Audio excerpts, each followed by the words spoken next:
我们看一下接下来对决的2位演员是谁，请看大屏幕。请周大强、七七移步对战区。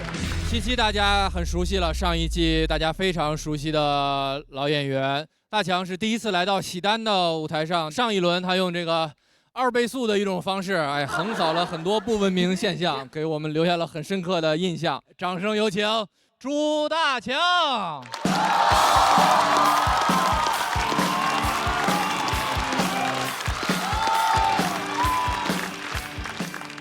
就大家好，我是朱大强。就是大家可能观众也普遍会觉得嘛，我们脱口秀女演员多多少少都对男生有那么一点点小意见。其实也不是，我还挺喜欢男的，就是真的就是所有男的里面，我有一个最喜欢的亚种，就是老头。我太爱了，真的，老头真的有点太好了。他们，看什么？大家回头看，别看老头。就你们有见过公园里面那种撞树老头吗？我爷爷就是，他那个精神状态太好了，高能量老头。我就感觉他通向那个树的时候，脑子里面只有一个执念：今天这棵树和老子只能活一个。我老匹夫今天就要蚍蜉撼大树。太厉害了！我就感觉吧，在他眼里面，管他什么杨树、柳树、奇树、偶树，都是社会对他的约束。撞树才是真正体现人的主体性和反叛精神的一种行为。老当益壮。哎，真的老壮汉，佩服他们。我觉得有点太无拘无束了，主要是老头无拘，公园无数。我觉得吧，应该利用一下我爷爷的高能量，就是让他发配海南或者东南亚，发挥一下余热，让他去撞椰子树，对吧？你还能撞出一些肉眼可见的成果。撞完以后呢，我们搞一个新的椰子树品牌，叫做椰树牌椰汁。广告语我也想好了：爷撞树，爷爷的爷爷，爷爷头上的包，从小撞到大。对，广告就很健康。哎，我觉得撞树真的有可能是越撞越健康，越撞越长寿的。你们想一下那个寿星公，对吧？头上有个包，手里有个桃，桃怎么来的？他撞出来的，对吧？你就只管去撞就好了，寿命和桃都包有的，包有的。我又真的有点活得太自由了，热天嘛，就会把自己那个老头背心卷起来，挂在自己的胸口，卷得很复杂，卷的是一种介乎于 bra 和项链之间的复杂款式。就是跟现在那种流行的老前锋背道而驰，老没前锋。我真的不是很能理解这种穿搭，你要穿不穿的干什么呢？真的不理解。我说爷，你每次那个老头背心，你在这里挂一小块干什么？我爷说不能脱，我脱下来放在哪里被别人偷走了怎么办？谁会偷啊？我爷那个老汗衫真的，他已经穿出一种那种下垂感。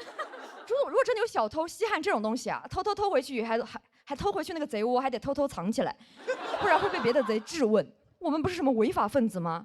你这当什么变态小子啊？就算真的被偷，那又会怎么样呢？我偷过，我爷爷都没发现。哎，我上一次就是听说有人衣服被偷，就造成严重恶劣后果的，还是织女。你们想对吧？织女在凡间丢了一件衣服，突然就在凡间获得了一个家庭，回不去了。哎，我爷爷啊，居然他有着天蓬元帅的身材，但是居然有仙女同款的担忧啊！我不理解。但我觉得我爷爷好像还算好的，还有那种最后那一小块背心都不穿的，就那种穿衣有肉脱衣有肉的。好羡慕这个身材，也没有什么身材焦虑，他们裸的层峦叠嶂的，很有松弛感，也很敢松弛。我有时候就想让他们意识到，就那种半裸大爷意识一识，公众场合也是有人在看着他们的嘛。我就搞一些那种街拍裸大爷的活动，每次见一个拍一个，见一个拍一个。我有一次遇到一个大爷，我朝着他举镜头的时候吧，想唤醒一点那种公众羞耻感，结果我发现他不仅没有羞耻感，他还有一点镜头感。因为我拍他的时候，他朝着我努了努嘴，他在那里。我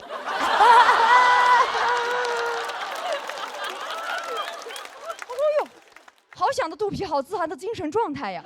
我感觉我不如弄一个什么时尚杂志，收录一下这种大肚老男人的自信魅力时刻。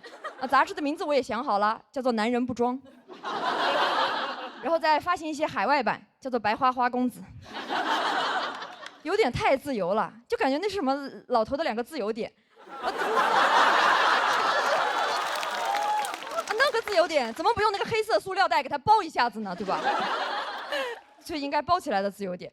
而且就有时候跟他讲说是多穿一点这种话讲是没有用的，因为他有一种那种超绝钝感力，他完全不内耗。我每次跟他讲什么他听不到，因为他耳朵背，但是嗓门大，耳朵越背嗓门越大，这两者就那种相辅相成，相互促进。我参观过我爷爷跟别人吵架，就他骂别人的时候嗓门超大，别人一骂他，他在那里啊。哎，我就感觉这种钝感力真的太好了，有时候真的会给我一些启发。我2次出门在那着急化妆呢，结果看见我爷爷，我那个摊着个大肚皮在那个小区广场上面晒太阳。我远远一看，我说：“哎呦，海豹，好松弛呀！”我有时候感觉我爷的肚皮真的比我的脸皮厚多了。我有时候觉得他这样子出门都行的话，我什么样不行呢？我就感觉我的素颜焦虑和身材焦虑，有时候直接被我爷爷那个不受规训、不涂防晒的大肚皮治愈了。我爷每天在小区广场晒一块简简单单的那种大肚皮，就把小区广场过得跟那种沙滩一样。我们小区也没有海，有海，海在我爷爷自己头上，一小块地中海。就跟我爷爷那个小块背心交相呼应的。哇，我爷爷每天真的在那里光膀子穿围脖，打一个动物 ，QQ 企鹅。特别我爷爷还有卡痰，每天在那，我就知道啊 ，QQ 爷爷上线喽，很可爱。哎，我爷爷真的有时候感觉又像一个海豹，又像一个企鹅的感觉，他就是一种南极动物。所以我现在正式确诊为我爷爷是一个南极仙翁，对吧？每天还撞树撞脑袋包，还担心自己衣服被偷，真的，我的神仙爷爷啊，老仙男，活得有点太潇洒了。但我有时候还是希望老仙男能多少还是穿上一点吧，也希望我能拥有一些我爷爷这种老头的松弛感。我现在就致力于做一个那种精神上的老头，我自由不受规训，也充满主体性。我主动去撞生活中的每一棵树，我越撞越死撞。如果有质疑声，我也在那里啊。谢谢大家，我是大强。谢谢朱大强的表演，喜欢他这段演出的朋友，千万不要忘了为他投票。3、2、1，请锁票。谢谢，再次谢谢大强的表演。刚开始马老师就很激动哈，说到最喜欢老头的时候，后悔自己当时的激动吗？我觉得挺流畅的，他确实是语速非常快。好，我的发言到这儿吧。但我真的也想问一句，因为我们有时候很难区分你是真的语速，就是在每一次具体的表演里啊，是真的这次语速快，还是就有点赶或者有点紧张？因为我今天有感觉稍微有一点点赶。有一点，因为我可能有时候稍微紧张以后，我那个语速就会变得越来越快，越来越快，可能造成大家观感也不太好，就是，没有，谢，没关系，就是。也不用总反省自己。我觉得朱大强简直是就是独闯了一个讲文明懂礼貌的赛道，就是文明监察员，像文明。每一集都在劝说大家要讲社会文明，为社会文明的进步在推动。用一种看似特别没有礼貌的表达方法。对，就是我觉得我蛮喜欢你的，你就很像一个弹幕，然后看到一个什么，然后跑过去跟他那个讲一讲，就是很有节奏感，又很有活力，就小钢炮，不，就这个，就是我其实倒没有觉得你有特别赶，我反而觉得这好像就是你的风格，因为你感觉就是这种急促派，有一点点，对，强输出，然后急促派，然后又就没有顿点，所以我觉得他到极致的风格也蛮好的。所以我还蛮喜欢的，我觉得很有活力，很有感召力。好，下次不改了这个语速。哎，那你爷爷会听吗？他耳朵不好，所以那我就放心了。还好有字幕，对，可以看。好，我也特理解这种说话，一旦快起来之后，自己就刹不住闸那种。对，那吐字很清晰，很清楚，很好。把相声演员夸口条真好 ，nice， 谢谢。谢谢。好。我很喜欢这种有话直说的女孩，然后她的语速虽然快，但是我们都有听懂。那我觉得这一段最适合总结的，应该还是马东老师吧？对，是，是不是马东老师？是，我。您是老前锋，帅的。您不老，您只不是资深而已。不是，我这跟我没关系，我没有觉得这个老这件事有这么重要。但确实是我一直在整个这个作品里面，我一直在失焦，就是我觉得他针对于不文明行为和习惯那一部分，我全都听懂了，而且我是完全赞成的。我失焦的那一部分是有的时候它针对了你爷爷单纯是因为年纪老的那一部分，我老在这2个里面晃来晃去。如果你能更聚焦在，比如说我就是对于不文明行为，我有一个我的看法，那我就会更清晰。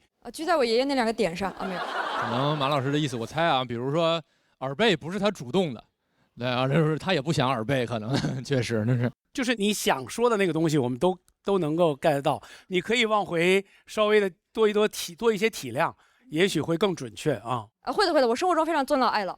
是吧？是的。谢谢大强，也是获得了气氛组的2票，请你先回到对战区休息。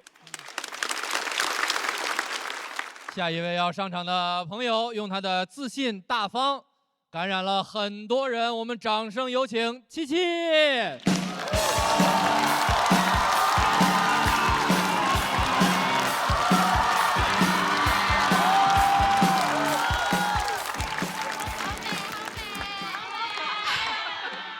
其实我呀，也不是一开始就这么成熟美丽的。大家好，我是西七啊。今天我来主要是想跟大家坦白一个事情，就是我曾经呢是一名文艺青年，我当得太早了，我高中就喜欢大斌老师了。真的，那会儿高考动员会，老师问我们，你们以后都想去哪里呀？同学说清华、北大，我说大理、拉萨。老师很生气，说：“那你以后能做什么工作呀？”我说：“我能当作家、主持人、民谣歌手、酒吧掌柜、黄金左脸。”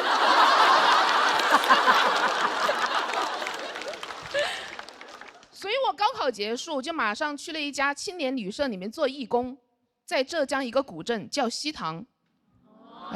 我在那里生活。很荒唐，因为我是那个青旅里面唯一的义工，我以为我去那儿可以净化身心、洗涤灵魂，没有净化身心，只有洗涤灵。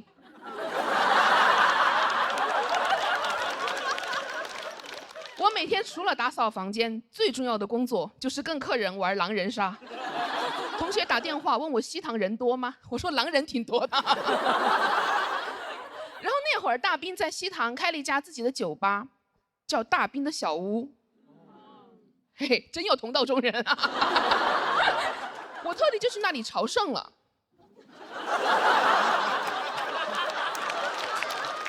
哎呀，不要嘲笑我，好吗？好的。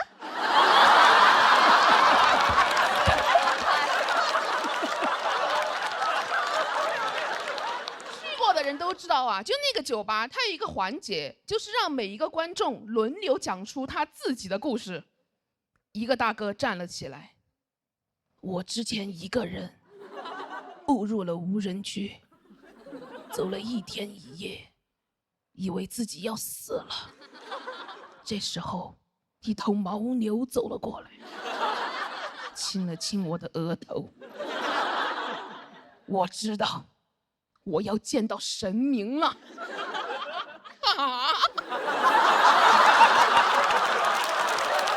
这有张飞是从哪来的？张飞，这也太装了吧！但我当时管不了那么多，因为下一个就是我。我能讲什么？我才高中毕业。我说我之前一个人。误入了尖子班，模拟考试之后，我以为自己要死了。这时候，一头班主任走了过来，敲了敲我的额头。我知道，我要见到家长了。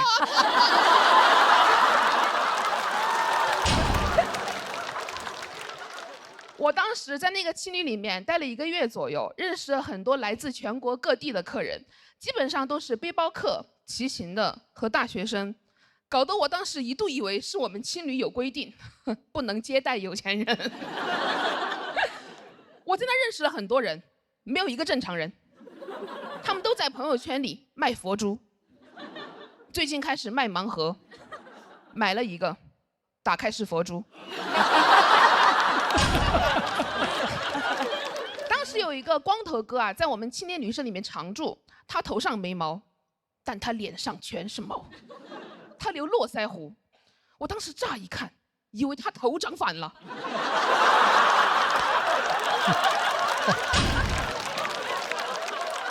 光头哥是那种很典型、很老派的文青，他最瞧不起的就是那些被社会时钟裹挟的人。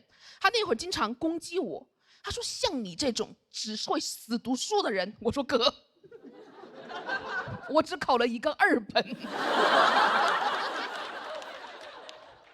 他说：“你以后只会过那种最无聊的生活，你只会找工作、等升职、坐公务舱、住希尔顿。”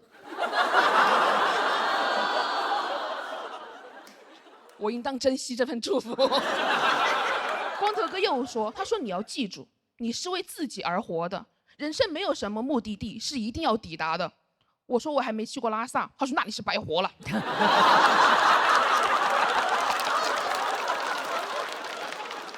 所以我大2那个暑假就决定要进藏。都说青春没有售价，硬座直达拉萨，但我没有坐硬座，我走路去。我是一边走路一边搭车了，还好吧，主要是搭车了。哎呀，走路太累了。我只是喜欢当文青，我又不喜欢运动。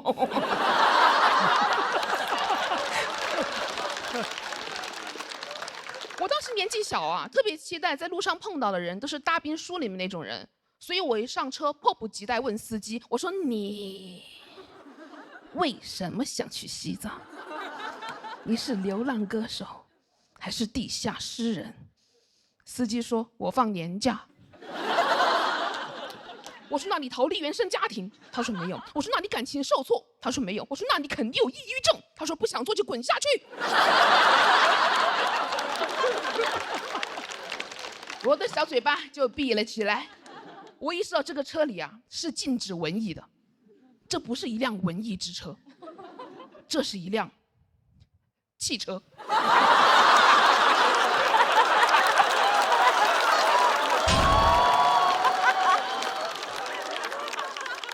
2个人啊，在那个国道上走了2个小时左右，又搭上来一个男孩。那个男孩上车就问我，他说：“你为什么想去西藏？”我当时真的很紧张，透过那个后视镜看了一眼司机，我说：“啊，我放暑假。”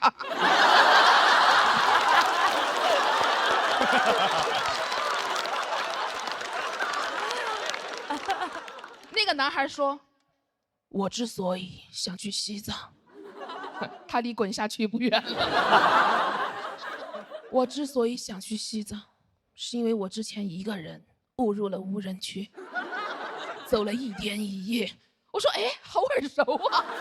我还没说话，司机也坐不住了。司机说：“这个开头听了7、8遍，这无人区怎么人山人海的呀？”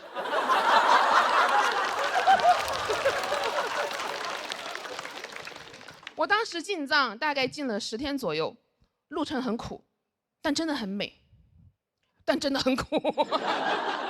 我现在已经完全过不了那样的生活了，我还是很想再去西藏的，但我要公务舱进藏，我要风光大藏。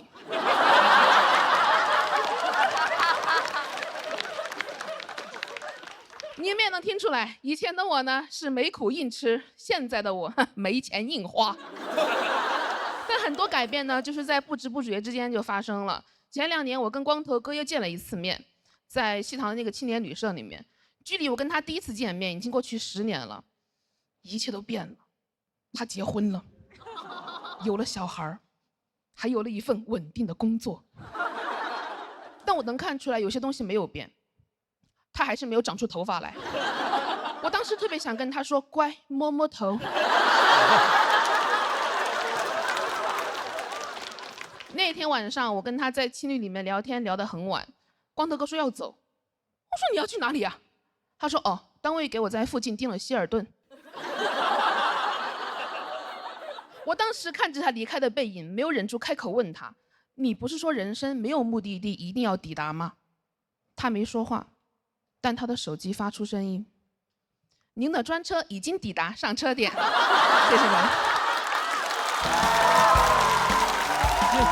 谢谢七七的表演，喜欢他这段表演的观众朋友，千万不要忘记为他投票。3、2、1，请锁票。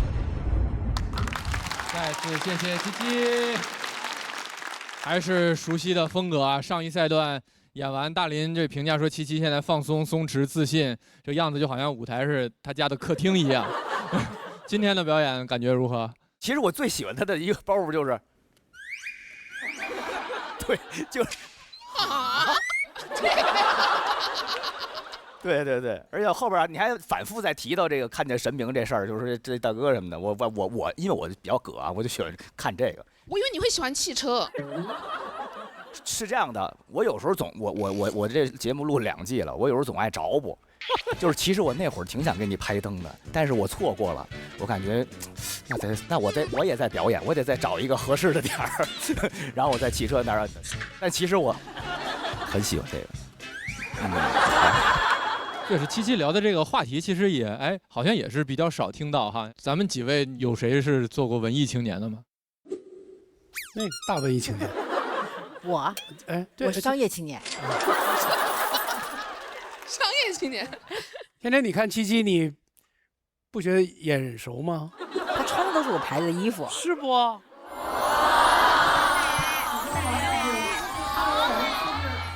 你知道吗？他就是他在我眼中就是年轻时候的我，十几年前，对我碰到你的时候，对我小时候也是这种活蹦乱跳的。嗯。我其实想问一下，你那个光头哥对你来说是一个意象，一个你没有去完成的文艺青年走向真实世界的意象，还是一个真实的存在啊？他是一个真实的人，他叫框框洲月月鸟。哎呀妈呀！他当时打电话给我们青旅定名字的，就是留的那个名字，就是他就是这么说的。他是一个真实存在的人。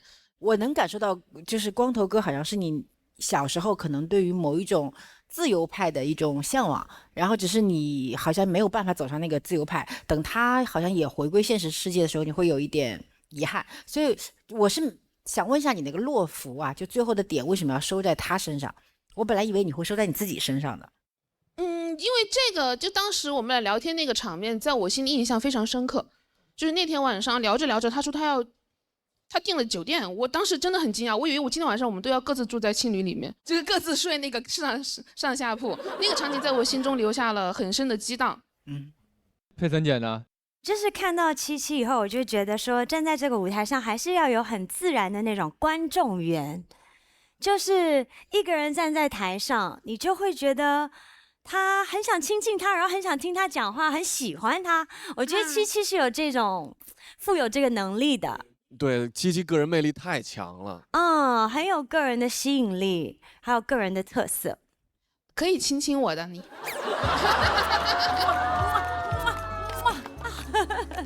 爱你哦，爱你。七七在我们这儿每年有一个骚扰嘉宾的指标。